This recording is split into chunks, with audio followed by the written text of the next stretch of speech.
ሰዎች የሚያነሱት ድንግል ማርያምን ታመልካላችሁ ወይም ደግሞ የክርስቶስን ክብር ለድንግል ማርያም ትሰጣላችሁ፣ በአፋችሁ አናመልካትም ትላላችሁ፣ የአምልኮ ግብር ትሰጣላችሁ። ይህ ውሸት አይደለም፣ እውነት ነው፣ ያየነው ነው እያሉ ይናገራሉ። የኢትዮጵያ ኦርቶዶክስ ተዋሕዶ ቤተክርስቲያን እውነት እነሱ እንደሚያወሩት ድንግል ማርያም ታመልካለች? በመጀመሪያ ደረጃ እንደዚህ የሚሉ ሰዎች የመጀመሪያ መልሴ ምን አገባችሁ ነው። ምክንያቱም ቅድም ነግሬያለሁ፣ ሙስሊሞች ነብዩ መሐመድ መልእክተኛ ናቸው አምላክ ናቸው ቢሉ የሚያገባኝ ነገር የለም። እኔ ከሙስሊሞች ጋር ተግባብቶ የመኖር እንጂ ስለ ነብዩ መሐመድ ማንነት የመጠየቅ ሃይማኖቴም አያዘኝም ሰውነቴም አያስገድደኝ። ስለዚህ እንደዚህ የምትሉ የፕሮቴስታንት ወንድሞች እህቶቼ በመጀመሪያ ላይ ምን አገባችሁ? ምክንያቱም ለየብቻችን ነው ያለን። የእናንተ የእምነት ተቋም ሌላ ነው፣ የኛ የእምነት ተቋም ለብቻችን ነው ያለን። ስለዚህ በመጀመሪያ አያገባችሁም። የመጀመሪያው መልስ የሚጠይቀኝ ካለ፣ በሁለተኛ ደረጃ ግን እኛ ድንግል ማርያም አምላክ ናት አላልንም፣ አንልምም፣ ልንልም አንችልም። የኢትዮጵያ ቤተክርስቲያን የምትመራበት መንገድ ነግሬያለሁ። መጽሐፍ ቅዱስ መሰረት አድርጋ አሁንም ውሃ ልኳ መሰረቷ ክርስቶስ ነው።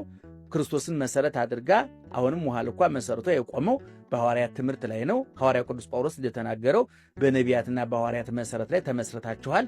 የብሉይ ኪዳኑን የሐዲስ ኪዳኑን ደግሞ የማዕዘን ድንጋይ ሆኖ የነቢያትን ትንቢት የሐዋርያትን ስብከት ያገናኘው የድህነታችን ማዕከል የማዕዘን ድንጋይ ደግሞ ክርስቶስ ነው።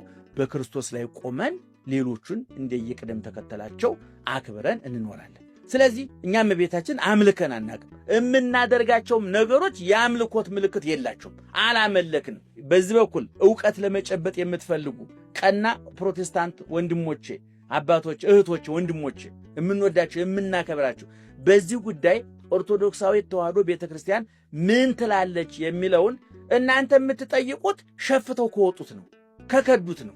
አሁን ብዙ ጊዜ የመረጃ ምንጮቻችሁ ከቤተክርስቲያን ከርተው የወጡ በተለያየ ለምን ከርተው እንደወጡ እኛ እዚህ ሚዲያ ላይ አንለፈልፍም። በግላችሁ የምትጠይቁ እነግራችኋለን። እነዛ ሰዎች ደግሞ በጎ ነገር ሊነግሯችሁ አይችሉም። የተጣራ መረጃ ሊነግሯችሁ አይችሉም። ስለዚህ እኔ ስለመቤታችን ስለ ድንግል ማርያም ምን እንደምናስተምር ምን እንደምናደርግ እኛን ብንጠይቁን በጣም ጥሩ ነው። ምክንያቱም የመቤታችን ክብር የሚመነጨው ከሐዲስ ኪዳን ነው። ከሐዲስ ኪዳን ምንድን ያለችው? በሉቃስ ወንጌል ምዕራፍ 1 ከቁጥር 37 ጀምሮ እኮ ስታነብ የእመቤታችን ጸሎት ተጽፏል አይደል? ዝማሬዋ ተጽፏል። የብሉይ ኪዳን ዕውቀቷ፣ የሃይማኖት ጽናቷ፣ ትህትናዋ፣ ታማኝነቷ የተገለጠበት መዝሙር ዘምራለች። እኛ በዘወትር ጸሎት ውስጥ አባቶቻችን አዘጋጅተውልን ከስብሐት ቀጥለን ከምናጠናቸው ጸሎቶች አንዱ የድንግል ማርያም ጸሎት ታውቃለህ። በዛ ጸሎት ውስጥ እመቤታችን ምንድን ያለችው? ናሁ ይእዜሰ ያስተበጽኡኒ ኩሉ ትውልድ፣ እነሆ ትውልድ ሁሉ ብፅዕት ይሉኛል ብላለች። ትውልድ ሁሉ ብፅዕት ይሉኛል ብላለች። ይሄ ትውልድ ማለት ምን ማለት ነው? የትኛው ትውልድ ነው? ይሄንን ሊቃውንት ትውልድ ዘሃለፈ ያለፈው ትውልድ እስከ እሷ ድረስ የነበረው ከአዳም እስከ ድንግል ማርያም የነበረው ትውልድ ዘሃሎ በእሷ ዘመን የነበረው ትውልድ ዘይመጽእ ከእሷ ዘመን በኋላ የመጣው ትውልድ ማለት ነው። ምክንያቱም ለምሳሌ ሳይንስና ቴክኖሎጂ ባልደረሰበት ዘመን የነበሩ ሰዎች ያመለጣቸውን ነገር ማግኘት አይችሉም። ለምሳሌ አንተ አሁን ውድ በጣም ዘመናዊ ሌተስት የሆነ ሞባይል ይዘሃል አይደል? ያንተ ቀድመያት እሱን አግኝተውታል? ያንተ አባት አግኝተውታል? አንተ አግኝተው ያንተ ልጅ ደግሞ ከዚህ የተሻለ ያገኛል። ሳይንስ እያደር የሚያመጣው ነገር የተሻለ ነው የሚሆነው። በሃይማኖታችን ግን ወደ ኋላም ወደፊትም ነው። ድንግል ማርያም አገልግሎቷ ጠቀሜታዋ ወደ ኋላ እስከ አዳም ወደፊት እስከ ዕለተ ምጽአት። ስለዚህ በገነት ለነበሩ በሲኦል ለነበሩ ነፍሳት ሁሉ እሷ ታስፈልግ ነበር።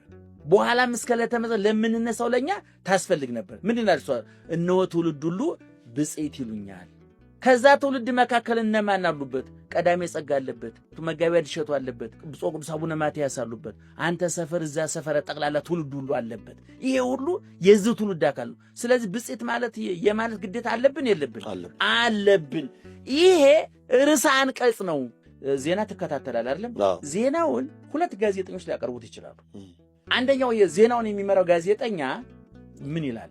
ርዕሰ ዜናውን ያነባው ለምሳሌ ምን ይላል?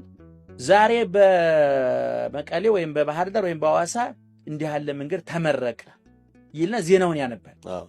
ዜናውን ያለብና ምን ይላል ቀጥሎ? ለዝርዝሩ እገሌ ይላል። ዋናው ጋዜጠኛ የነገር ምንድነው? በጥቅሉ ምን ተመርቋል? መንገድ ተመርቋል። ስፋቱ ምን ያህል ነው? እርዝመቱ ምን ያህል ነው? ማን ኮንስትራክሽን ሰራው? ማን መረቀው? ስንት ዓመት ፈጀ? የስንት ዓመት ዋስትና ይኖረዋል? የሚሉት ሁሉ አልነገረንም። ይህን የሚነግረን ማን ነው? ለዝርዝሩ የተባለው ጋዜጠኛ ነው። ለዝርዝሩ የተባለው ጋዜጠኛ ዛሬ በዚህ ቀን መንገድ ተመርቋል። እንደ መንገዱ ደረጃ የሚመርቁት ባለስልጣኖችም ደረጃቸው ይለያያል። ለምሳሌ የሰፈር ኮብልስቶን ጠቅላይ ሚኒስትሩን መጥቶ ሊመርቁ አይችሉም። ስለዚህ ይሄን መንገድ ስንት ጋዜጠኞች አቀረቡት? 2። የመጀመሪያው ምን ነገረን? አረስተ ዜና። ሁለተኛው ምን ነገረን? ዝርዝሩን። እኔ ይሄንን ምሳሌ በጣም ቀለል አድርገን ወደ ድንግል ማርያም እንወስደው። ሉቃስን ርዕሰ ዜና እንደሚያነብ ጋዜጠኛ ብንወስደው ምን አለ?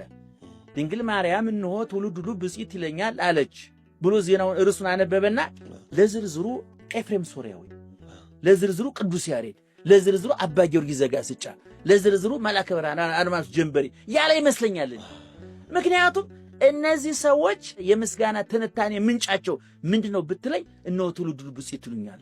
ዛሬ በቤተ ክርስቲያናችን ድንግል ማርያምን በውዳሴያችን፣ በቅዳሴያችን፣ በማህሌታችን፣ በሰዓታታችን በሁሉም ቦታ ብናነሳሳ የተደረገልንን ስለምናውቀው ነው። ይሄ ነው በቃ፣ ሌላ ነገር የለው። ስለዚህ እኛ ድንግል ማርያምን አምላክ ልንል አንችልም። አብዛኛው እዚህ ሀገር የተፈጠረው ችግር ከውይይት እጥረት ነው። ስለዚህ እኔ በቅንነት ስንረዳ አስረዱን ካላችሁ ድንግል ማርያም አምላክ ናት አላልንም፣ ልንልምም አንችልም። ብንልም ከላይ እግዚአብሔር ከታች እሷ፣ እነ ቅዱስ ገብርኤል ሁሉ አይታገሱም። ዕውቀታችንም እምነታችንም ይህን አይፈቅድልን። በጣም ጥሩ ጌታዬ፣ እንደው እግዚአብሔር አምላክ ቃል ያሰማልን። እጅግ ደስ በሚል ሁኔታ ነው እያብራሩልን እያስተማሩን ያሉት። ሌላው እንደው ትንሽ ወደዚች ወደ ተቀበረስኩ ተናገሩ አንዳንድ ጥያቄ አለ እኮ እንደዚህ ቢሆን ጥሩ ነው። አንዳንድ ጋባዥ አላየሽ ወጥ ልጨምርልህ ብትበላ ጥሩ አይደለ? መቼስ ያው እግዚአብሔር ይመስገን ደስ ይላል። እናንተ እየመከራችሁን እያስተካከልን ከዛሬ ነገ እያሻሻለን ነው ያለነውና እናንተም የኛን መርሃ ግብር ተከታትላችሁ አስተያየት ስለምትሰጡን እግዚአብሔር አምላክ እድሜና ጤና ይስጥ። በጣም ነው የምናመሰግነው። በዚህ አጋጣሚ እንደው ተመልካቾች የኔታ ልክ እንደናንተ እንደምትመለከቱት ቁጭ ብለው እያንዳንዱ መርሃ ግብሮቻችን ተከታትለው ሐሳብ አስተያየት እያደረሱን ይሄን እንደዚህ ብታስተካክሉ፣ ይሄን እንደዚህ ብታደርጉ ጥሩም ስንሰራ በጣም እያበረቱን በቅርበት የሚከታተሉን አባታችን ናቸው። ያው እንግዲህ እንደምታውቁትም ዛሬም ድጋሚ አግኝተናቸዋል። እንደው አሁን ወዳለንበት እንደው ትንሽዬ ወቅታዊ ነገርም ዳሰስ አድርገን አባታዊ ምክሮትንም ብናገኝ በጣም መልካም ነውና በጥቂቱ አንድ ሁለት ሐሳብ ላንሳ። ብዙ ጊዜ በእኛ በኢትዮጵያ ኦርቶዶክስ ተዋሕዶ ቤተክርስቲያን ምዕመኑ አጀንዳ አድርጎ የሚያነሳቸው ሐሳቦች ከዚህ በፊት በሰባኪያን ወይም ደግሞ ከሌሎች ቤተ እምነቶች የሚወረወሩትን ሐሳቦች እንደዚሁም ደግሞ ከኛ ቤተክርስቲያን ሆነው ደግሞ ለነዛ መልስ በመስጠት የተጠመዱ ሰባኪያንን አጀንዳ በማድረግ ነው። አሁን ግን አጀንዳ እየሆኑ የመጡት በጳጳሳቱ በአባቶቻችን ደረጃ ነው። ዘወትር በቃ አዳዲስ አጀንዳ። ይሄ ከምን ነጭ ይመስሉታል? የኢትዮጵያ ኦርቶዶክስ የምትመር በመጽሐፍና በመንፈስ ቅዱስ በቤተክርስቲያናችን አንድ እንትን ላስረዳ ለምእመናን። ቤተ ክህነት የሚባልና ቤተ ክርስቲያን የሚባሉ ሁለት ክፍሎች አሉ። ቤተ ክህነት የምንለው መዋቅር ነው። ልክ የትምህርት ሚኒስቴር፣ ንግድ ሚኒስቴር፣ ውጭ ጉዳይ ሚኒስቴር እንደምንለው መስሪያ ቤት ነው። በጣም ብዙ ቢሊየን ብር የሚንቀሳቀስበት፣ ብዙ ሰራተኞች የሚቀጠሩበት፣ ሴቶችም ወንዶችም ወጣቶችም ሽማግሎችም የሚቀጠሩበት፣ ስለ ሃይማኖታቸው ምንም አይነት ፍንጭ ሳይኖራቸው ተቀጥረው ሰራተኛውን ደሞዝ የሚበሉበት መስሪያ ቤት ነው ቤተ ክህነት። በማንኛውም መስሪያ ቤት አለው ይፈጸማል፣ እዚህም አለው ይፈጸማል። በማንኛውም መስሪያ ቤት በገንዘብ ምክንያት ገንዘብ ስራ ይሰራል፣ በገንዘብ ጉቦ ይበላል፣ እዝም እንደዚያ ይከናወናል። ስለዚህ ያኛው ራሱን የቻለ ስለሆነ እኔ ያንን ለብቻው ቤተ ክርስቲያን የምንለው ግን በየቦታው ያለ ማህሌቱ የሚቆምባት፣ ሰዓታት የሚቆምባት፣ ቅዳሴ የሚቀደስባት፣ ክርስትና የምንነሳባት፣ ለአቅመ አዳም ለአቅመ ሔዋን ስንደርስ የምንሞሸርባት፣ ከዚህ ዓለም ስንለይ ደግሞ የምንቀበርባት፣ ሬሳችንን ተቀብላ አጥባ ፈታ ጸለያ ለክርስቶስ የምታስረክብ ኦርቶዶክሳዊ ተዋሕዶ ቤተክርስቲያን እሷ ለብቻ ናት። ስለዚህ በሁለቱ መካከል ያለው ልዩነት ህዝቡ ማወቅ አለበት። ዮሐንስ አፈወርቅ፣ ቄርሎስ፣ አባ ጊዮርጊስ ዘጋስጫ፣ ቅዱስ ያሬድ፣ ሌሎቹ ምስራቃውያን ከዋክብት የተዋሕዶ ከዋክብት አምልተው አስፍተው ከብሉዩ ለቅመው ከሐዲሱ ቀስመው ንባቡን ከምስጢር አዋህደው ያስቀመጡታል። ያ ስላለኔ አንዳንድ ጊዜ ፉል ይላል አይደል እንትን ይሄ ሚሞሪያችን ፉል ካለ በኋላ አይጨምርም። ስለዚህ በድንግል ማርያም ጉዳይ ፉል የሆነ ጭንቅላት አይምሮ ስላለኝ አዲስ ለመጨመር እምደመስሰው ሐሳብ የለኝም። እዛው አዲስ ሐሳብ አልቀበልም። አንደኛ። ሁለተኛ ግን እኔ ለወንድሞቼ እንደው በየማህበራዊ ሚዲያ በሃይማኖታችሁ ጉዳይ ነቅታችሁ ተግታችሁ እንቅስቃሴ ለምታደርጉና እንደው ለአንዳንድ ትዝ ያላቸው ለሚያወሩ ሰዎች መፈናፈኛ ላሳጣችሁልን ወንድሞች እንደ ምክር የምመክረው በሃይማኖት ጉዳይ ችግር ሲነሳ ቅደም ተከተላል። በነገራችን ላይ ተዋህዶ ሃይማኖታችን ለፈተና የመጀመሪያ አይደለችም። የእግዚአብሔር መንግስት በጥቅሉ ለፈተና አዲስ አይደለም። ዓለም እንደተፈጠረ ወዳው እኮ ነው አመጽ የተጀመረው አይደል? ዓለም በተፈጠረ በሁለተኛው በሶስተኛው ቀን እኮ ነው ዲያብሎስ መፈንቅለ አምላክን እግዚአብሔር ላይ ያሰበው። ጠላት ሲነሳ አዲስ አይደለም፣ ወዳው ዲያብሎስ ተነስቷል። ከዚያ በኋላ ዲያብሎስን ተከትለው የዲያብሎስ የግብር ልጆች የልጅ ልጆች በብሉይ ኪዳንም በአዲስ ኪዳንም እግዚአብሔርን ከሰው ሰውን ከእግዚአብሔር ለመነጠል ቅዱሱን ለማርከስ ሕግ ለማፍረስ ሰውን ወደ ጉዳት ወደ ሲኦል ለማውረድ ሰይጣን ሲጥር ኖሯል። ያኔ የቀጠለው በክርስቶስ ዘመን እዛው በክርስቶስ ጉባኤ ይሁዳ ነበረ፣ ጸሐፍት ፈሪሳውያን ነበሩ። ክርስቶስ ካለፈ በኋላ በሐዋርያት ጊዜ ደግሞ ቢጽ ሐሳውያን የሚባሉ ውሸተኛ ወንድሞች የነ ቅዱስ ጳውሎስ መልእክት ትምህርት የሐዋርያትን ትምህርት እያጣመሙ የሚጽፉ እነ ቅዱስ ጳውሎስ ወንጌልን ሲሰብኩ ያለ ኦሪት አይሆንም፣ ጥምቀትን ሲሰብኩ ያለ ግዝረት አይሆንም እያሉ ትምህርት የሚያጣምሙ ሰዎች ነበሩ። በዘመነ ሊቃውንት ደግሞ እንደገና መናፍቃን ተብሎ ቅርጻቸውን ቀይረው ደግሞ መናፍቃን ነው የምትዋል ደግሞ እነሱዎች የነ ዮሐንስ አፈወርቅን የነ ቄርሎስን የነ ጎርጎርዮስን የነ ኤጲፋኒዮስን የነ ዲዮስቆሮስን የነ አትናቴዎስን የነ ባስልዮስን የነዚህን ሁሉ ትምህርት የሚያበላሹ የሚያቆሽሹ መናፍቃን የሚባሉ ደግሞ ተነስተው ነበር። ከዛ በኋላ በብሔራዊ ደረጃ ደግሞ በእኛ ዘመን ጸረ ማርያሞች በአፄ ዘርዓ ያዕቆብ ጊዜ ከዛም በኋላ በ16ኛው መቶ ክፍለ ዘመን ደግሞ የውጭ ጠላቶቻችን የተከሏቸው እሾሆች ደግሞ ጸጋና ቅባት የሚባሉ ደግሞ መጥተው ነበር። ያ አሁን ደግሞ በእኛ ዘመን ደግሞ ሁልጊዜም እንደሚለው የእኛ ዘመኖቹ መናፍቃን እግዚአብሔር ይመስገን ብዙም የጠለቀ ንባብና እውቀት ስለሌላቸው ገራገሮች ስለሆኑ ከጠራ ሜዳ ተነስተው ነው መናፍቅም የሚሆኑት። ለእነሱ መልስ ለመልስ ከጠራ ሜዳ ነው መነሳት የሚያስፈልግ። መቼም የሆነ ጧፍ ነገር እሳት ቢነሳ ወደ በኩባያ ዋረጅ ታጠፋዋለህ እንጂ እሳት አደጋ አጠራም አይደለም። ለየመንደሩ መናፍቅ ሁሉኛ ቡራ ከረዩ አንል ጩኸት ፈጥረን ተጨማሪ ዝና አንፈጥርም፣ ለነሱ ተጨማሪ ጩኸት አንፈጥርም። ስለዚህ እኔ የችግር መፍቻ መንገድ ስላለ አንድ ሰው አንድ ትምህርት ሲያስተምር ይህ ትምህርት ምንድነው? ከየት አመጣው?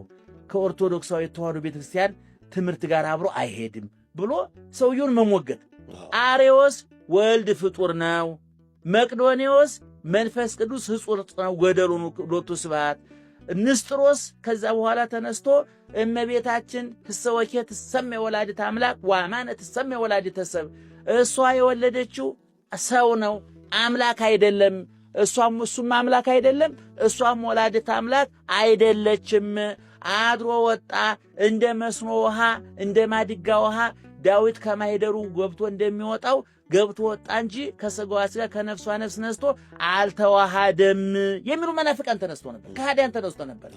እነዚህ ሲነሱ ተሰበሩ፣ ተሰንጠቁ፣ ጥፉ፣ ንደዱ አላሏቸው። እስኪ ኑ እንነጋገርበት፣ እንወያይበት። አስባችሁት ከሆነ አትናገሩት፣ ተናግራችሁት ከሆነ አትድገሙት። የጠጅ አያሰክረው ቀለም አያደናግረው የለም። ዳሂፀ ልሳን ከሆነ እስኪውን ቁጭ በሉና እንነጋገር ብለው ነው ሊቃውንቱ እንትን ያሉት። ስለዚህ በእኛም ዘመን አንድ ችግር ሲፈጠር ቁጭ ብሎ የመወያየት የመነጋገር፣ ያን ሰውዬ ጠርቶ ለምን ነው እንደዚህ ያልከው? ምን ብላ ነው እንደዚህ ለምንድን ነው እንደዚህ ያስተማርከው ብሎ ይጠየቃል። ከዛ በኋላ ያ ሰውዬ አይ ዳሂፀ ልሳን ነው ተሳስቼ ነው ካለ ንስሐ ይሰጠዋል። ስርዓተ ቤተክርስቲያን አለ። የለም እማምንበት ነው፣ ይሄ እማምንበት ነው ሃይማኖቴ ነው ካለ ደግሞ የሰውዬ አፈንግጧል፣ ከቤተክርስቲያን ወጥቷልና እያዘብን ቴዎዶጦስ የሚባል ሊቅ በ431 ዓመተ ምህረት ንስጥሮስ ሲወገዝ እንዳለው የአንድ በሽተኛ እግር የሚቆረጠው ሕይወቱ እንዲቀጥል ነውና እያዘን እግሩ እንደሚቆርጠው ሁሉ ይህንንም መናፍቅ እያዘን ከማኅበረ ምእመናን ከቤተ ክርስቲያን እንለየዋለን፣ አውግዘን እንለየዋለን አለ። ስለዚህ እኔ አሁንም እንደው የተዋህዶ የኦርቶዶክሳዊ ተዋህዶ ቤተክርስቲያን ልጆች እምመክራችሁ ችግሮቻችን ሜዳ ላይ ከምናራግባቸው በመጋረጃው በስተጀርባ መወያየት ልምድ ቢኖረን። ሁሉ ነገር ሜዳ ላይ ነው። በቃ ሁሉ ነገር እስኪ ምን የማይወራ ነገር አለ? በቃ ሰበር ዜና እኔ የሰውን ጉድ ሰበር ዜና የሰው ሞራል ለመስበር የሰው ቅስም ለመስበር የቤተ ክርስቲያንን ስርዓት ለመስበር ምናልባት ጠላቶቻችን እንዲራገብላቸው የሚፈልጉትን ጉዳይ እናንተ ተጨማሪ አራጋቢና ቤንዚን አርከፍካፊ እሳት አራጋቢ ባትሆኑ በጣም ብልሃት ነው ብዬ አስባለሁ። ቁጭ ብለን እንነጋገርበት፣ እንዴት አድርገን መልስ እንስጥበት። ሁሉም ብድግ ብሎ መልስ መስጠት በዚህ ጉዳይ ሰብሰብ ብለን አሁን በቀደም ዝክረ ኒቅያ የሊቃውንቱ ስብሰባ ተደርጎ ነበር። በአጋጣሚ እኔ ውጭ ሀገር ነበርኩኝ። ሁለቱን ቀን ነው መሳተፍ የቻልኩት። የመጨረሻው ቀን መጥቼ ነበር። እኔ ለነበርኩበት ቡድን የተሰጠው ነገረ ማርያም፣ ነገረ ክርስቶስና የአንድምታ መጻሕፍት ጉዳይ ነበር። በእውነት ነው። እኔ ተስፋዬ አጥንቴ ለምልሞ ተስፋዬ ለምልሞ የነገዋ ቤተክርስቲያን አብባ ለምልማ አሸብርቃን የታየች። ምክንያቱም የኢትዮጵያ ቤተክርስቲያን ሲኖዶስ ውስጥ አይደለም ያለችው፣ ጠቅላይ ቤተ ክህነት ውስጥ አይደለም ያለችው። የኢትዮጵያ ቤተክርስቲያን ያለችው በጉባኤ ሊቃውንት ነው። ሲኖዶስ ቅርብ ጊዜ የመጣ እኮ ነው። ቤተክርስቲያን እኮ ስትመራ የነበረችው በሊቃውንት እኮ ነው። በጉባኤ በትምህርት ቤት ነው ስትመራ የነበረችው። ስለዚህ እዛ ላይ የሰማሁት ተስፋ ወደፊት ቤተክርስቲያኒቱ ለሚነሱባት ጥያቄዎች የማያዳግም አንጀት አርስ ተስፋ አለምላሚ መልስ ሊዘጋጅ እንደሚችል አይቻለሁና እኔ ሰብሰብ ብለን በመወያየት በመነጋገር መልስ ብንሰጥ አንደኛ። ሁለተኛ የሚነሱ ችግሮች ማንም ያንሳቸው ችግሮቹ ላይ እንጂ ማተኮር ያለብን ችግሩን አመጣው ሰውዬ ላይ አይደለም። ይሄንን አስረግጠን መናገር እንችላለን። በዚሁ አያይዘን ሊቀ ጳጳሱን ሊያግዟቸው የሚችሉ ባለድርሻዎች ይኖራል። ለምሳሌ አቡነ ቀሲስ፣ አፈሊቅ የሚባሉ እነዚህ ረዳት ሆነው የሚያገለግሉት ስራቸው ድርሻቸው ምንድን ነው? እንግዲህ በመጀመሪያ ደረጃ እኔ በቤተ ክርስቲያናችን ጵጵስና የተከበረ ማዕረግ ነው። በቤተ ክርስቲያናችን ብዙ አውደ ምሕረቶች ተናግሬ ያውቃለሁ። 3 ነገሮች ላይ ትኩረት ሰጥቼ ተናግሬ ያውቃለሁ መድረክ ላይ። መስቀል፣ ታቦትና ጳጳስ። መስቀሉ የድህነታችን ምልክት ነው። ታቦቱ የአምልኮታችን መፈጸሚያ ነው። ጳጳሱ የክህነታችን ሐረገ ትውልድ ለመቀጠሉ ዋስትና ነው። በጳጳሱ አማካኝነት ክህነታችን ቀጥሏል። በታቦቱ አማካኝነት የምንፈጽመው አምልኮት ይገለጣል። በመስቀሉ አማካኝነት መዳናችንን አረጋግጠናል። እነሱ 3ቱን በቤተ ክርስቲያናችን ቀላል ምልክቶች ዝም ብለን እንዳልፋቸው አንችልም። ስለዚህ ጵጵስና ከላይ ከጴጥሮስ አንተ አለት ነህ፣ በዚች አለት ላይ ቤተ ክርስቲያን እሰራታለሁ፣ የገሃነም ልጆች አይበረታቱባትም፣ በምድር ያሰራችሁ በሰማይ እየታሰረ ይሆናል፣ የመንግሥተ ሰማያትን ቁልፍ እሰጥሃለሁ ብሎ ለጴጥሮስ ስልጣን ሰጥቷል። ዮሐንስ ወንጌል ላይም ራእይኪ አባጌ በጎችን ጠብቅ፣ ጠቦቶችን ጠብቅ፣ ግልገሎችን ጠብቅ ብሎ የምእመናን ኃላፊነት በጴጥሮስ አማካኝነት ለሐዋርያት፣ በሐዋርያት አማካኝነት ለሚቀጥለው ትውልድ ቀጥሏል። ያ ሐረገ ትውልድ ቀጥሎ ነው ዛሬ የብፁዕ ቅዱስ አቡነ ማትያስ ሐረገ ትውልድ ቢቆጠር የት ያደረስ? ጴጥሮስን እንዲያደርስ ቅዱስ ጴጥሮስ ጋር ስንደርስ ክርስቶስ ጋር ያደርሰናል። ጴጥሮስን የሾመ ማን ነው? ክርስቶስ። ቀሌምንጦስን የሾመ ማን ነው? ጴጥሮስ። እንደዚሁ ሲወርድ ሲወራረድ የመጣ የክህነቱ ሐረገ ትውልድ አለ። ይሄ ቀላል ነገር አለ። ማሰር፣ መፍታት፣ ማጽደቅ፣ መኮንን፣ ማስገባት፣ ማስወጣት፣ መሾም፣ መሻር ትልቅ ስልጣን ነው።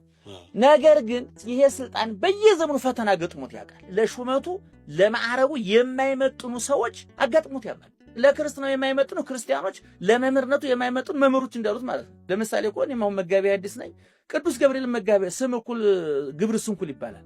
አሁን እነዚህ ሊቃነ ጳጳሳቱ ጵጵስና ይህን ያለ የተከበረ ከሆነ ጳጳሳቱስ እንዴት ይሆኑ? የኢትዮጵያ ቤተ ክርስቲያን እውነቱን ለመናገር በዚህ በኩል ይህን ክፍተት ለመሙላት ያዘጋጃቻቸው ዝግጅቶች ነበሩ።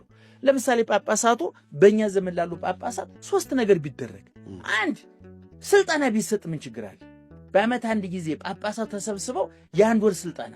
1 ሊቀ ጳጳስ ለምሳሌ አዲስ አበባ ሀገረ ስብከት ሊቀ ጳጳስ ቢሆን አንድ ሰው በአዲስ አበባ ከተማ ውስጥ ያሉ በ100 ሺህ የሚቆጠሩ ካህናት የዕለት ከዕለት ኑሮ ላይ ይወስናል፣ ደሞዛቸው ላይ ይወስናል፣ በልጆቻቸው ወተትና ዳቦ ላይ ይወስናል። ቀላል ነገር አለ። በብዙ ቢሊየን ብር የሚያንቀሳቅስ ነው የመዋቅር ብዙ ሰራተኛ ያለበት ነው።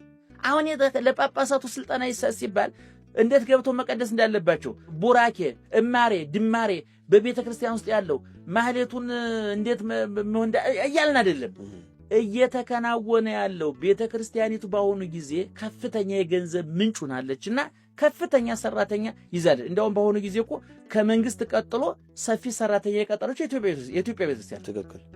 ለምሳሌ እኔ አንድ ፕሮቴስታንት ፓስተር ወዳጆች አሉ፣ ጠይቄያለሁ። በአንድ ቸርች ውስጥ የቸርቹ አድራጊ ፈጣሪ የገንዘቡ ፓስተሩ ነው። በቤተ ክርስቲያናችን ውስጥ አንዲት ቤተክርስቲያን ልደታን ብትወስድ ልደታ ቤተክርስቲያን ወደ 300 ሰራተኛ በውስጡ አለ። 300 ሰራተኛ ማለት አባወራ እንኳን አድርገህ ብትወስደው እንደው እያንዳንዱ አንዳንድ ሁለት ልጅ አለው እንኳን ብትል በልደታ ቤተክርስቲያን ውስጥ ከ600 ከ700 በላይ ኢትዮጵያውያን የዕለት እንጀራቸውን አግኝተው ያድራሉ። ጠቅላይ ቤተ ክህነት ብትሄድ በጣም ብዙ ሴቶች አትብገጽ እንኳን ማለት የማይችሉ ሴቶች እንጀራ በልተው ያድራሉ። በየደብሩ ሴቶች ብዙ ሰራተኞች አሉ፣ በሀገረ ሰራተኞች። ስለዚህ ብዙ ሰራተኛ የሚንቀሳቀስበት ስለሆነ የአስተዳደር የፋይናንስ ገንዘብ እንዴት ይንቀሳቀስ ሰራተኛ እንዴት እናስተዳድር ለሚለው ንቃተ ህሊና እንዲኖራቸው በአመት አንድ ጊዜ ስልጠና መስጠት ለጳጳሳቱ። ቢሮ በድጓ አይመራም፣ በአቋቋም አይመራም፣ በብሉይ በሐዲስ ቢሮ አይመራም። ይሄን ማወቅ አለብን። እኔ አሁን ለምሳሌ አንድ ደብረ አለቃ ቢያደርጉኝ አልችልም እኔ። ምክንያቱም የሐዲስ ኪዳንና ብሉይ ኪዳን ቀኔ ነው እንጂ የማውቀው ቢሮ እንዴት አድርጎ መመሪያ እንደሚሰጥ ወረቀት እንዴት እንደሚበር ሞዴል ምናምን የሚባል ጣጣውን አላውቀውም። አንድ ዋልድባ የኖረ መነኩሴ ብድግ አድርገህ የካቴድራል ሥላሴ ወይም የምስካየ አለቃ ምኑን ከምን ያደርገዋል? መንፈስ ቅዱስ ይማረዋል እንደ መንፈስ ገንዘብ አይመራም። አንዳንድ ጊዜው ሲኖዶስን መንፈስ ቅዱስ ይማረዋል ይላሉ እንላለን። ላይመራውም ይችላል። ስለምን ጉዳይ ሲወይ ነው መንፈስ ቅዱስ የሚመራው? ስለ በጀት ሲወይ መንፈስ ሊመራው አይችልም እንዴ? ክርስቶስ እኮ በመካከላችሁ እገኛለሁ ብሎ እኮ መለኪያውን አስቀምጧል። 2 3 ሆናችሁ ብትሰበሰቡ በመካከላችሁ እገኛለሁ አይደለም ያለው፣ በስሜ ነው ያለው። ለምሳሌ 1 ሚሊዮን ሰዎች ለአድማ ቢሰበሰቡ ብዙ ናቸውና ብሎ ለብዛታቸው ክብር ሰጥቶ አይገኝም ክርስቶስ በመካከላቸው። በስሜ ብትሰበሰቡ የሉቃስና ቀሌዮጳ ወደ ኤማሁስ ሲሄዱ በመካከላቸው ለምን ተገኘ ክርስቶስ? ስለ ትዳራቸው፣ ስለ ገንዘብ፣ ስለ ጎረቤት፣ ስለ ንግድ። እንግዲህ የክርስቶስ ነገር አክትሟል፣ ኑሯችን እንዴት አድርገን ታዲያ እንቀጥል ብለው ቢወያዩ አይገኝም መካከላቸው። እንዴ እሱን ይዘው ለዘመድ አማክረው ገንዘብ ተበት ንግዳቸውን ይነግዱ። አሁን ክርስቶስ በመካከላቸው የተገኙ ለምንድን ነው? ሲወያዩ የነበሩ ስለማን ነው? ስለ ክርስቶስ ነው። ሰሞኑን የተፈጸመውን ግፍ ሰማ ወይ? እኛ እንዲያደርጋል ብለን ነበር፣ እንዲሆናል ብለን ነበር። በእነሱ ቋንቋ ባጭር ቀረ እንደማለት እኮ ነው። ግን ዞሮ ዞሮ ሲወያዩ የነበሩ ስለማን ነው? ስለ ክርስቶስ ነው። 2 3 ሆናችሁ በስሜ ብትሰበሰቡ በመካከላችሁ እገኛለሁ። በሉቃስና በቀሌዮጳ መካከል በመካከላቸው የተገኙ ስለ ክርስቶስ ሲወያዩ፣ ሐዋርያት በዝግ ቤት እያሉ ሰላም ለእናንተ ይሆን ያላቸው ስለ ንግድ ሲወያዩ አይደለም፣ በር ዘግተው ስለ ክርስቶስ ሲነጋገሩ ነው። ስለ ሲኖዶሱ መንፈስ ቅዱስ የሚመራው ስለ በጀት፣ ስለ መኪና ጎማ፣ ስለ ሱቅ ግንባታ የሚወያይ ከሆነ እኔ በዛ ጉዳይ ሙያ ያላቸው ባለሙያዎች ከየቦታው ጠርቶ ማምጣት አለበት እንጂ ይህን ጉዳይ መንፈስ ቅዱስ ሲቆጣጠረው ጊዜን ማባከን ጅልነት ይባላል። ስለዚህ ስልጠና መውሰድ፣ ሁለተኛ አማካሪ መያዝ። የሚገርም ዛሬ ፖለቲከኞች ታውቃለህ አይደል? የጠቅላይ ሚኒስትሩ በዚህ ጉዳይ ልዩ አማካሪ፣ በእያንዳንዱ ጉዳይ አማካሪ አላቸው ጠቅላይ ሚኒስትሩ። የአሜሪካ ፕሬዝዳንት እኮ ዓለምን ነው የሚመሩ። ዛሬ የአሜሪካ ፕሬዝዳንት መሆን ማለት የ300 ምናምን ሚሊዮን አሜሪካዊ ፕሬዝዳንት ብቻ አይደለም። የአሜሪካ ፕሬዝዳንት ምርጫ እኮ በዕለት ከዕለት በእኔና በአንተ ኑሮ ላይ እኮ ለውጥ እኮ አመጣ፣ ለውጥ ያመጣሉ። ስለዚህ አንድ የ78 ዓመት ሽማግሌ ዋይት ሃውስ ቁጭ ብሎ እንኳን ዓለምን ትዳሩን መምራት አይችልም። ነገር ግን ዙሪያውን በአማካሪዎች የታጠረ ነው። በዚህ በኩል በእውነት በካቶሊኮች የምቀናው የሮማው ፓፓ ዓለምን የሚመሩ 1.3 ቢሊዮን ካቶሊኮችን የሚመሩት በአማካሪ ነው። በአንድ ሀገር ሲሄዱ በዛ ጉዳይ ምን ማለት እንዳለባቸው አማካሪዎች አሏቸው። እኔ በጥንቅቅ አድርጌ ካቶሊኮችን ሰዎች ጠይቄያለሁ። በጣም ነው የቀናሁት። እኔ ምን አለ እንደ ጉንፋን እኛም ላይ ቢጋባብን የነሱ ነውቱን ለመናገር። ስለዚህ ጳጳሳቱ አማካሪ ቢኖር ችግሩ ምንድን ነው? ጳጳሳት አማካሪ የሚያደርጉት ያክስት ልጅ፣ ያጎት ልጅ፣ የሰፈር ልጅ፣ የቀበሌ ልጅ ከዛው ከአካባቢያቸው የመጣ እሱ ደግሞ የሚመክራቸው ለራሱ የሚጠቅመው ነው። እሱ ኪስ የሚገባውን እያሰበ እንጂ የሚመክራቸው የነሱ ክብር የሚያስመጥን አይደለም። አጼ ሚኒልክ እኮ ይኸውልህ እምዬ ሚኒልክ ሲባሉ የኖሩት እኮ እሳቸው በሰሩት ደግብ ስራ ብቻ እኮ አይደለም።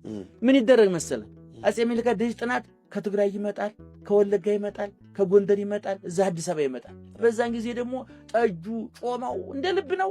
ያለ ጉዳይ የመጣው ሰውዬ ቤተ መንግስት ይገባና ጮማ ይቀርብለታል፣ ቁርጡን ይበላና ጠጁን ይጠጣል። በዛ ዘመን ቁርጥ የሚበላው መኳንንት መሳፍንት ቤት ነው የሚበላው። ድሃ በሬ ማረድ አይችልም። እስከ በአፄ ዮሐንስ ዘመን እኮ ድሃ በሬ ማረድ አይችልም ነበር። ጠጅ መጣል አይችልም ነበር። የመኳንንት መጠጥ ነው። አንድ ገበሬ ጠጅ ጥሎ ከተገኘ ይታሰራል። የመኳንንት መጠጥ ነው። ስለዚህ የሰፈሩ የተከለከለ ውድ መጠጥ ጠጅ ተቀርቶለት በብርሌ ይጠጣና 1 3 4 ቀን በልቶ ጠጥቶ ንጉሱን ሳያገኛ ችግሩን ሳይፈታ እምዬ ምኒልክ ደርሼ መጣሁ ይላል። አየህ አማካሪዎችህ ያስከብሩሃል፣ አማካሪዎችህ ያስጠቁሃል። ስለዚህ ጳጳሳቱ የሚያማክሯቸው ሰዎች የሚያቀርቧቸው ሰዎች ጳጳሳቱን ይጎዳቸዋል እያልኩኝ ነው። ሶስተኛ በዓለም ላይ ምን አለ መሰል ስፒች ራይተርስ ምንድነው ንግግር የሚጽፉ አዎ የሚያቀርቡትን አስቀድመው የሚጽፉላቸው። ለምሳሌ ጠቅላይ ሚኒስትሩ በአንድ ጉዳይ ንግግር ቢያደርጉ ንግግር ይጽፍላቸዋል። ከዛ በኋላ እሳቸው ያነቡና ይህን አርመው ይህን ቀንሰው። በነገራችን ላይ እሳቸው ያን ለመጻፍ ለማርቀቅ ጊዜ ስለሌላቸው እንጂ ከእሳቸው አቋም ውጭ ማምጣት አይችልም። ትክክል። እሳቸው አይምሮ ያለውን ነገር ቅርጽ ይዞ ማቅረብ ማለት ነው። እንዴ አንድ ሊቀ ጳጳስ አንዱን ሊቅ አጠገቡ አስቀምጦ በቂ ደሞዝ እየሰፈረ ሊቁን በገንዘብ ቢያግዘው ሊቁ እሱን በገንዘብ ቢደጎም ችግር አለ? ስለዚህ ጳጳሳቱ ሊቃውንቱን ማቅረብ፣ አማካሪ ማቅረብ። አቡነ ቀሲስ የሚባል ነበር ድሮ እኮ። አቡነ ቀሲስ ማለት ምን እንደው ታውቃለህ? አቡነ ቀሲስ ማለት አህሎ መስሎ። አትናቴዎስ እኮ የእስክንድሮስ እኮ አቡነ ቀሲስ ነበረ።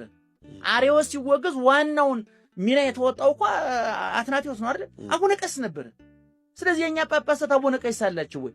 አቡነ ቀሲስ የሚያደርጉት ምንድን ነው? ቅድም እንዳልኩህ ነው። ከነሱ ደብር የመጣ አሁን በእነሱ ሂሳብ እንግዲህ ፖለቲከኞች ሁሉ ይባላል አጠገባቸው የሚያስጠጉት የሰፈራቸውን ሰው ነው። ቦዲጋርድ እንኳን የሚያደርጉት ይሄ አጃቢ የሚያደርጉት ከነሱ መንደር የመጣውን ነው። ከነሱ መንደር የመጣውን ሰው ለመጥቀም ፈልገው እኮ አይደለም። አያገሬ ልጅ በሚል የኔና ደህንነት ያስጠብቅ ከደህንነት አንፃር የጮሌ አካሄድ ነው፣ የጥቅም አካሄድ ነው። የሀገራችን ልጅ የኔ ቢጤ ሆኖ ቢያገኙ እንደቱ አልካይሉትም። አሁን አንተ በስራ ትንሽ ለውጥ ስታመጣ አንዱ መቶ የሀገሬ ልጅ ይችላል። ልመና ብትሰማራ እኮ የሀገሬ ልጅ አይደለም፣ አያውቅህም፣ ይረሳል። ትክክል። ስለዚህ እኔ ጳጳሳቱ ሶስት ነገር ቢያደርጉ፣ አንድ ስልጠና የሚወሰድበት መንገድ ቢመቻች፣ ሁለት አማካሪዎች ቢኖሯቸው፣ ሶስት ንግግር የሚያዘጋጁላቸው። ለምሳሌ አንድ ሊቀ ጳጳስ አንድ ንግስ ላይ ሲጠሩ እሳቸው ስራ በዝቶባቸው ሊሆን ይችላል። አንድ መምህር ተዘጋጅቶ የማስተምረው ትምህርት የ30 ደቂቃ የ40 ደቂቃ የ20 ደቂቃ ትምህርት አዘጋጅ ተብሎ ያ መምህሩ ይታዘዛል። ያ ከብሉይ ከሐዲስ ጠቅሶ ለሳቸው የሚመጥን ምናልባት ያንን እኮ እሱ ቢናገር እኮ ሰሚ ሊያጣ ይችላል። እኔ አሁን ለምሳሌ እግዚአብሔር በሚያውቀው እመብርሃን ምስክሬ ናት ነው የምለኝ። እኔ አሁን ንግስ ታቦት ቁሞኔ እኔ ብሰብክ ደስ አይለኝም። ጳጳሱ ቆባቸውን ደፍተው መስቀላቸውን ይዘው ሰው አይኑም ጆሮም እያየ እኔ ኮት ለብሼ ነጠላ አንጠልጥዬ ከምሰብከው ጳጳሱ ከነሙሉ ማዕረጋቸው እግዚአብሔር ይባርካችሁ ልጆች አይምሮን የሚያሳርፍ ትምህርት ቢያስተምሩ ለእኛ ክብራችን አይደለም? ትክክል። በጣም ለእኛ ጸጋችን አይደለም? ያን እኮ እሳቸው ንግስ ላይ ያገኙትን ህዝብ እኔ ማታ አገኘዋለሁ። በዛው ላይ ደግሞ እኔ ቁሜ አስተምሬ ከኔ ቀጥሎ ሊቀ ጳጳሱ እኔ ያጎደልኩትን ሞልተው ያስቀረሁትን ጨምረው አሳምረው አሁን እሱ አስተምሮናል፣ አበላሽቼ ከሆነ ይህን አርም ጥሩ ሆኖ ደግሞ ጥሩ አስተምሯችኋል ብሎ እኮ ለእኛም ጥላ ከለላ እኮ ናቸው፣ ለእኛም ሞገሳችን እኮ ናቸው። ስለዚህ እኔ ብፁዓን ሊቃነ ጳጳሳት ተወያዩ፣ ተነጋገሩ፣ ገመናችን አሳልፋችሁ አትስጡ፣ እርስ በርስ አትካሰሱ። አንደኛ። ሁለተኛ በየተጠራችሁበት አትገኙ። አሁን ባለፈው ብዙዎቹ ጳጳሳት ችግር ፈጥረዋል የተባለው አውደ ምሕረት ላይ አይደለም፣ በየመንደሩ በየዩቱቡ። እንዴ አንድ ሊቀ ጳጳስ እኮ አንድ ችግር ሲፈጠር ለምሳሌ በምግብ ጉዳይ ብፁዕ አባታችን በረከታቸው የደረሰን ብፁዕ አቡነ በርናባስ የምግብ ጉዳይ አነሱ አይደለም። ያ ጉዳይ እሳቸው ባሉበት ሀገረ ስብከት ተፈጥሮ ሊሆን ይችላል። ያንን ጉዳይ ወደ ዩቲዩቡ ወደ ሜዳ ሳይሆን ይዞ የሚመጣው ምንድን ነው? በዛ ጉዳይ ደብዳቤ አርቀቀው ብፁዓን ሊቃነ ጳጳሳት እኔ ባለሁበት ሀገረ ስብከት ብዙ አሜሪካውያንን ፈረሱን፣ በቅሎውን፣ አሳማውን የሚበሉትን አሳምኛለሁ። በሃይማኖት ወደ ክርስቶስ መጥተዋል፣ ክርስትና ተነስተዋል፣ ሜሮን ተቀብተዋል። ነገር ግን በምግብ ጉዳይ አልቻልኩም፣ ባህላቸው ስለሆነ እንዴት ላድርግ ወስኑ ብሎ ለሲኖዶስ ያቀርባሉ። ትክክል። አንድ ቻይናዊ ቢያሳምኑ፣ ኩባውያን ቢያሳምኑ፣ ሌላ ከኛ አበላል ውጭ ያለ ህዝብ አሳምነው ቢያመጡ ጥያቄ ያቀርባሉ። ይሄ በሐዋርያት ሥራ ምዕራፍ 15 ላይ ተመልከቱ። እዛ ላይ ተጽፏል እኮ እነ ቅዱስ ጳውሎስ በአሕዛብ አገር ዙሮ አስተማሩ። ያስተማሯቸው ሰዎች ሕግ የሌላቸው መዴዴዎች፣ እንጨቱን፣ ድንጋዩን፣ ፀሐዩን፣ ጨረቃውን ሲያመልኩ የነበሩ ያገኙትን ሲበሉ የነበሩ ለጣዖት የተሰዉ ሲበሉ ይኖሩ ነበሩ። እነ ቅዱስ ጳውሎስ ሂደው አስተማሩ። እነዚህ ሰዎች ከአምልኮተ ጣዖት ወደ አምልኮተ እግዚአብሔር ተመለሱ። ከገቢረ ኃጢአት ወደ ገቢረ ጽድቅ ተመለሱ። ከርኩሰት ወደ ቅድስና መጡ። ከጨለማ ወደ ብርሃን መጡ። ከሞት ወደ ሕይወት መጡ። እግዚአብሔርን አገኙ። ነገር ግን ምን ቸገራቸው? እነ ቅዱስ ጳውሎስ ምን ፈተና መጣባቸው? እነዚህ ሰዎች ከቀደመ ባህላቸው መላቀቅ አልቻሉ። አንደኛ። ሁለተኛ የነ ቅዱስ ጳውሎስን ትምህርት የሚቃወሙ በስመ ክርስትና ውስጥ ያሉ መጥፎ ሰው ቅድም ቢጽ ሐሳውያን ያልኩ ማለት ነው። እነዚያ ሄዱ ምን ብለው አስተማሩ? እነ ጳውሎስ ያስተማሯቸው ትምህርት ልክ አይደለም። እነ ጳውሎስ ያስተማሯቸው ወንጌሉን ብቻ ነው፣ ኦሪቱን አልነገሯችሁም። እነ ጳውሎስ ያስተማሩት ጥምቀቱን ብቻ ነው፣ ግዝረቱን አልነገሯችሁም። ወንጌልን ያለ ኦሪት ጥምቀት ያለ ግዝረት አይረባም አይጠቅምም እያሉ ወደ ክርስቶስ ተመልሶ የነበረውን ገና አዲስ ተክል የሆነውን በጠበጡት። ልብ አድርግ፣ ቅዱስ ጳውሎስ እኮ ኢየሱስ ክርስቶስ በጋር ተገልጦ የመረጠው ምርጥ ዕቃ ያደረገው የአሕዛብ ብርሃን አድርጌአለሁ ያለው እስከ ሦስተኛው ሰማይ እየተነጠቀ የመላእክትን ከተማ አይቶ የመጣ በልብሱ ቁራጭ በየክፍለ ሀገሩ ድውይ የሚፈውስ ልሳነ ክርስቶስ የሚባል ማዕረግ የተሰጠው። ልሳነ ክርስቶስ እኮ የቅዱስ ጳውሎስ የማዕረግ ስሙ እኮ ነው።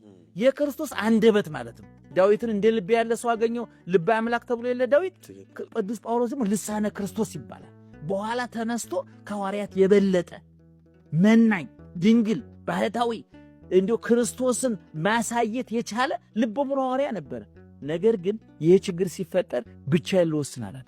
ወዲያው ደብዳቤ ጽፎ መልእክተኞች ተዘጋጅተው ወደ ዋናው ሲኖዶስ ወደ ኢየሩሳሌም መጡ።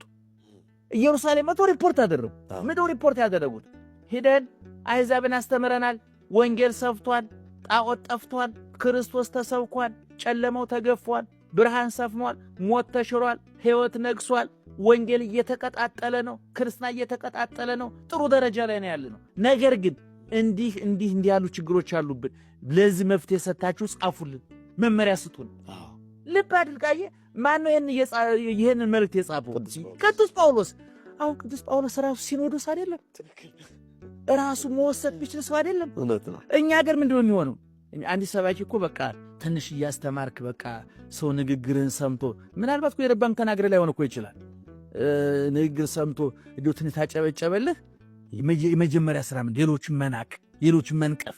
አሁን አንዳንድ ሰባኪያን በመድረክ ሲሰብኩ እኮ ዝም ብሎ የድጓ መምህር ትላለህ፣ የአቋቋም መምህር ትላለህ፣ የቅዳሴ መምህር ትላለህ። ምን ዋጋ ነው ይላል እኮ እሱ መድረክ ላይ ወሬ አውርቶ ስለወረደ ብቻ የድጓ መምህሩን ባዶ ያስቀረዋል። ያ የድጓ መምህር ለመሆን እንደምን አይነት መከራ ውስጥ እንዳለፈ የምናውቀው እኛ ነን። ያ የአቋቋም መምህር ለመሆን በየት እንዳለፈ እናውቃለን። አንተ መድረክ ላይ ሰብከህ ንስሐ እኮ ሰብከህ ስጋው ደግሞ ተቀብሉ ብለህ እኮ ጡርምባ ነፍተህ እኮ ነው የምትሄደው። ስጋው ደሙን የሚያቀብልልህ ማን ነው? የደብሩ ካህን እኮ ነው። ትክክል። የድጓው መምህር እዛው ቤተ ክርስቲያን ውስጥ ያለው። ሰባኪዎቹ ግን ምን ያደርጋሉ? የእነሱ ስልክ ቁጥር ሰጥተው ከቤተሰብ አፈናቅለው ትሄዳሉ። በጣም ያሳዝነኛል። እና ያ ሲኖዶስ ኢየሩሳሌምን ተሰበሰበ። የሐዋርያት ሥራ ምዕራፍ 15 ላይ ተጽፏል። ምንድነው የሚለው? እዛ ላይ ተሰበሰቡ ሊቃውንቱ፣ እነ ቅዱስ ጴጥሮስ፣ እነ ያዕቆብ፣ ትልልቆቹ ሐዋርያት ተሰበሰቡ፣ ተወያዩ፣ ተነጋገሩ፣ ያለውን በጎ ነገር አዩ፣ ለችግሩ መፍትሄ ያስቀመጡ። እውነት ነው በዚህ ጉዳይ ላይ አሉና 3 ነጥብ ያስቀመጡ። አሁን ለጊዜው ሌላ ስርዓት እስከምንሰራላችሁ አዲስ አቅጣጫ እስከምናሳያችሁ ድረስ ከ3 ነገር ይጠበቁ። 1 ለጣዖት የተሰዋ አይብሉ፣ 2 የበከተ አይብሉ፣ 3 ከዝሙት ይጠበቁ። እነሱ 3ቱን ይጠብቁ ለጊዜው። ሌላውን ግን ዘይክህልነ ንሕነ ጻዊሮቶ ወይ አበዊነ፣ እኛም ሆን አባቶቻችን ልንሸከመው ያቃተንን ቀንበር አንጭንባቸውም ብለው ደብዳቤ ጽፈው። የሚገርምህ የደብዳቤው መደምደም ምን እንደሚል ታውቃለህ? እኛና መንፈስ ቅዱስ ተስማምተናል የሚለው የሐዋርያት ሥራ ምዕራፍ 15 ላይ ተመልከት። ሲኖዶስ መጨረሻ ላይ ምንድን ያለው? እኛና መንፈስ ቅዱስ ተስማምተናል፣ ወስነናል። ውሳኔው የጴጥሮስ ብቻ አይደለም። ያን ጉባኤ በሊቀ መንበርነት የመራው ማን ነው ማለት ነው? መንፈስ ቅዱስ ነው። እነ ጴጥሮስ ሌሎች ሐዋርያ መሳሪያ ናቸው። ከዛ ወዲያ ያንን መልእክት ይዘው ደብዳቤ ጻፉና በተጨማሪ ደብዳቤው እንደ መመሪያ እንዲሆን፣ ነገር ግን ሙሉ ሐሳቡን በሲኖዶስ ላይ የነበረውን ሐሳብ እንዳስረዱ ሌሎች ሰዎች ተጨምረው ተላኩ። አየህ፣ በቤተ ክርስቲያናችን አንድ ችግር ሲፈጠር እንዴት እንደሚፈታ የተዘረጋ ሲስተም አለ፣ የተዘረጋ ስርዓት አለ። አሁን ብፁዕ አባታችን አቡነ በርናባስ አሜሪካን ሀገር ካሊፎርኒያ ነው ያሉት። በዛ አካባቢ ያሉት የብዙ ሀገር ዜጋ አለ። ፈረስ የሚበላ ሊሆን ይችላል፣ አህያ የሚበላ ሊሆን ይችላል፣ አሳማ የሚበላ ሊሆን ይችላል፣ ምን ይበላ ሊሆን ይችላል። ያንን የውጭ ሀገር ዜጋ አሳምነው አጥምቀው አይኔ የምበላው የፈረስ ስጋ ነው፣ የፈረስ ስጋ ካልበላሁኝ አይሆንም ቢላቸው ሲኖዶስ ሲሰበሰብን አይ በዚህ ጉዳይ ይሄ ዶግማ አይደለም፣ ይሄ እንደዚህ አይደለም፣ ችግር የለም፣ ይሄን እስካከበሩ ድረስ እንደ ስርዓታቸው ይኑሩ ብሎ ሊወስናል ይችላል። ያንን ውሳኔ ይዘው ከዛ በኋላ ትልቁ ጥቅም ይሄ ምንድነው? ከዘመን በኋላ እየዋለ እያደረ ለምን በላን ለምን አንበላንም የሚል ጥያቄ ሊመጣ ይችላል። ትክክል። አቡነ በርናባስ የእድሜያቸው ጨርሰው ይሞታሉ፣ ወይም አቡነ ገሌ ይሞታሉ። ከዛ በኋላ ግን ለጥቅስ የሚቀመጠው ምንድነው? ደብዳቤ ይቀመጣል። ምን ተብሎ ይጠቀሳል? በዚህን ጊዜ ሲኖዶስ ተሰብስቦ በብፁዕ ቅዱስ ገሌ ርዕሰ ሊቀ ጳጳስ መሪነት ተሰብስቦ በእንደዚህ ያለ አንቀጽ ይህን ወስነዋል ተብሎ ከብዙ 100 ዓመት በኋላ ይጠቀሳል። ዛሬ የሎዶቅያ የኒቅያ እያልን የምንጠቅሳቸው አንቀጹ በፍትሐ ነገሥት አሉ አይደል?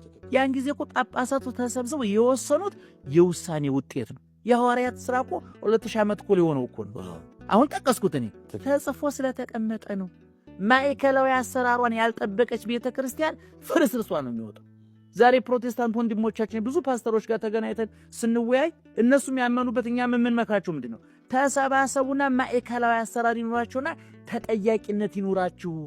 ፓስተሮቹ ይትዝ ያላቸውን አያውሩ። እንዴ ባለፈው አንድ ፓስተር እኮ አስታውሳለሁ ኢየሱስ ክርስቶስ ከድንግል ማርያም ሥጋ አልነሳም በግብረ መንፈስ የሚለው ልክ አይደለም ብሎ እኮ አስተምሮ ከ5 ዓመት በኋላ እኮ ራሱ የሆነ ይቅርታን ያርሜዋለሁ ያለው እኮ ራሱ እኮ። በእኔ ቤተክርስቲያን ግን አይደለም 5 ዓመት 5 ቀን መቆየት አልችልም። ምክንያቱም ማዕከላዊ አሰራር አለ። እኔ ትዝ ያለኝን አላወራም በጉባኤ ትምህርት ቤት ይይዘኛል። ከትምህርት ቤት ያቅም ከሆነ ሀገረ ስብከቱ አለ። ሀገረ ስብከቱ አቅም በጠቅላይ ቤተ ክህነት አለ። ይመክረኛል፣ ያስተምረኛል። ከተመለሱ ተምር፣ ካልተመለስኩኝ መንግሎ ይጥለኛል፣ ገንጥሎ ይጥለኛል። ከግንዱ የተለየ ቅርንጫፍ ጭራሮ ሆናለሁ። ምን ልዩነት አለ? ስለዚህ እኔ ይህን አሰራር ብንጠብቅ ብፁዓን አባቶች እንወዳችኋለን፣ እናከብራችኋለን። ስትከብሩ እንከብራለን፣ ከፍ ስትሉ ከፍ እንላለን። እኔ የጳጳሱን ክብር ማስጠበቅ አለብኝ፣ ጳጳሱ የፓትርያርኩ ክብር ማስከበር አለበት፣ ፓትርያርኩ የቤተክርስቲያኒቱ ክብር ማስከበር አለበት ብዬ አስባለሁና የብፁዓን ሊቃነ ጳጳስ ይህን ቢያደርጉ በጣም መልካም። እግዚአብሔር ይስጥልን። እጅግ በጣም ጥሩ አድርገው አብራርተውልናል በወቅታዊውም ሐሳብ፣ እንደዚሁም ደግሞ ለቤተክርስቲያን ጠቃሚ ምክር የሆነ ለአባቶችም እንደዚሁም ላለነው እኛም በማህበራዊ ሚዲያ ለምንንቀሳቀስ ለሁላችንም ጠቃሚ የሆነ ምክር ትምህርት አስተምረውናል። በጣም እናመሰግናለን። እግዚአብሔር አምላክ ቃለ ሕይወት ያሰማልን፣ ርስት መንግሥተ ሰማያትን ያወርስልን። በጣም እናከብሮታለን፣ እንወድታለን። የቤተክርስቲያን አምላክ ይጠብቅልን። ምናልባት በመጨረሻ የሚያስተላልፉት መልእክት ካለ? በጣም ጥሩ። እንደ ማጠቃለያ ኦርቶዶክሳውያን የተዋህዶ ልጆች ቤተክርስቲያናችሁን ጠንቅቃችሁ እውቋት፣ ተረዷት። ከእውቀት ጋር የሚገናኘውን ጠይቁን፣ መጻሕፍትን አገላብጠን ሊቃውንትን ጠይቀን የቀደሙትን አገናዝበን መልስ እንሰጣለን። ነገር ግን በእኛ መልስ ብቻ የምትመጠን ቤተክርስቲያን ስላልሆነች እኛ ያቃተንን እግዚአብሔርን እየጠየቃችሁ በእኛ በምንሰጣችሁ መልስ የሚመሰረት ሃይማኖት የለም። ምክንያቱም እኛ ያልገባ ሊኖር ይችላል፣ የገባ ሊኖር ይችላል። ስለዚህ ቤተክርስቲያናችሁ ጥንቅቅ ያለች ሁሉ ነገር የተሟላላት ይህ ቀረሽ የማትባል ወይዘሮ እንከን የለሽ መባል ካለባት አልብኪ ነውር ወይ ምንትኒ ላይሌኪ ምን ነውር ነቀፋ የሌለባት ቤተክርስቲያን ናት ያለቻችሁና አፋችሁን ሞልታችሁ ቃላችሁን ሞልታችሁ አንገታችሁ አቅንታችሁ ሂዱ። በጳጳሳቱ በሰባክያኑ በመነኮሳቱ አለመረጋጋት እናንተ አትበጥበጡ። ጳጳሳቱ አንዳንድ ፈተና ቢገጥማቸው እንደናንተው ሰዎች ናቸው። የሚበሉ የሚጠጡ የሚነሱ የሚተኙ እንደናንተው ገንዘብ የሚያባክናቸው እንደናንተው ኑሮ የሚያባክናቸው ናቸውና በእነሱ ስህተት በእነሱ ውድቀት አትሳለቁም፣ አትሳቀቁም።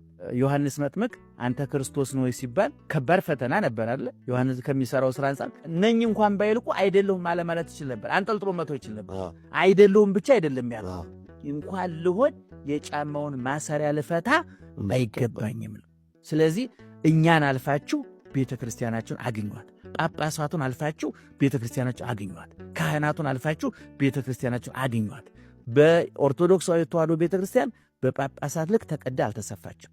በሰባክያር ተቀዳ አልተሰፋችም። ቤተክርስቲያን ተቀዳ የተሰፋችው ከፍ ሲል በክርስቶስ ዝቅ ሲል በቅዱሳን አባቶቻችን ነው። ስለዚህ በዚህ በኩል አፋችሁን ሞልታችሁ እመኑ፣ አትጠራጠሩ።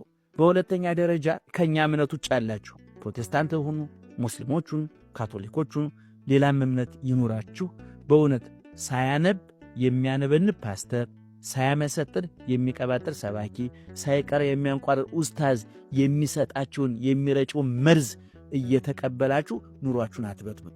ማኅበራችሁ ኑሯችሁ አታበላሹ። እንዋደድ፣ እንስማማ። ቁርአናችሁን እናከብራለን፣ መጽሐፍ ቅዱሳችሁን አክብሩ። መስጊዳችሁን እናከብራለን፣ ቤተክርስቲያናችሁን አክብሩ። መሐመዳችሁን አንነካም፣ ክርስቶሳችን አትንኩ። የጋራ መቅደሳችን፣ የጋራ መስጊዳችን፣ የጋራ ቁርአን መጽሐፍ ቅዱሳችን፣ የጋራ መስጊድ ቤተክርስቲያናችን ኢትዮጵያችን ናትና እሷን እናክብራት፣ እንንከባከባት፣ እንውደዳት። አብሮ ከመኖር ውጪ ሁለተኛ አማራጭ የለንም። አንድ ምሳሌ ነገር በጣም ደስ ይላል። ሰውየው ልብስ ሊገዛ ይሄዳል እና ድሮ ልብስ የሚሸጠው በእንትን ነው፣ በክንድ ነው። ልብሱን ሊገዛ የሄደው ሰውዬ ክንዱ ረጅም ነው፣ ነጋዴው ደግሞ ክንዱ አጭር ነው። እና አሁን ለነጋዴው በማን ክንድ ቢፈነዳ ይሻላል? ነጋዴው በራሱ ገዢው በራሱ የገዢው ክንድ ረጅም ነው፣ የነጋዴው ክንድ አጭር ነው። እና ሰውየው ከነዳና አንድ 3-4 ክንድ ሲከነዳ እንደው ልብሱ ብድጋ አለቀ። በኋላ ነጋዴው የኔ ወንድም እንደው ለከታ ተዝናና ብዬ ነው እንጂ ባንተ ክንድ አልሸጥም አለው ይባላል። ስለዚህ እኛ በከነዳነው ልክ ሁሉ የሚሸጥ ነገር የለም፣ ባወራነው ልክ የሚኖር ኑሮ የለም። ስለዚህ እኔ በእውነት ከመቀሌ እስከ ሶማሌ፣ ከጎንደር እስከ ሐረር፣ እንደው ከወሎ እስከ ያቤል፣ ከጎጃም ከጭልጋ እስከ ወለጋ ያላችሁ ኢትዮጵያን በጠቅላላ መለያየት መገነጣጠል የሚለውን ነገር ከጭንቅላታችሁ ነቅላችሁ ጥላችሁ ብንራገጥም ብንባላም ብንናከስም አብረን ከመኖር ውጭ አማራጭ የለም። በእምነት መለያየት የትም ሀገር አለ፣ በእምነት መጋጨት የትም ሀገር አለ። ልዩነታችን ከማራገብ ይልቅ ከሚለያዩ ነገሮች የሚያግባቡን ነገሮች በጣም ብዙ ስለሆኑ በሚያግባቡን ነገሮች አተኩረን የማያግባቡን ችላ ብለን አብረን እንኖር፣ አኗኗራችን እናሳምር፣ አሟሟታችን እንዲያምር ለማለት ነው። በጣም መልካም። እግዚአብሔር ይስጥልን፣ ቃልዎት ያሰማልን፣ እድሜ ጤና ይስጥልን። የተወዳችሁ ተመልካቾቻችን እንግዲህ እጅግ በጣም ጥሩ ቆይታ እንዳደረግን ተስፋ አድርጋለሁ። እናንተም በጣም ጠቃሚና የህይወት ስንቅ የሚሆን ሀሳቦችን እንደያዛችሁ ትምህርቶችን እንዳገኛችሁ አልጠራጠርም። እኔም እናንተ ነው ኬዝ ተቀምጬ በደንብ እየሰማሁኝ እየተማርኩኝ ነበር። እናንተም እንደሰማችሁት እጅግ በጣም ጥሩ ትምህርትን ተምረናል። ስለነበረን ጊዜ ሁሉ የአምላካችን እግዚአብሔር ስም የተመሰገነ ይሁን። ለመጋቢ አዲስ የኔታሸቱ እግዚአብሔር አምላክ በእድሜ ጤና፣ ጸጋ፣ ሀብት፣ በረከት ያትረፍርፍልን፣ ቃልዎት ያሰማልን። ለሁላችንም እግዚአብሔር አምላክ በእድሜ በጤና ይጠብቅልን። የቀንዲል ሚዲያ ከሳምንት እስከ ሳምንት የሆኑትን መራግብሮች እንድትከታተሉ እንደዚሁም ደግሞ ይህንን መራግብር ለሌሎች በማካፈል አጋርነታችሁ እንድታሳዩን በትህትና እንጠይቃለን። በሌላ እንግዳ እስከምንገናኝ ቸር ሰንብቱ።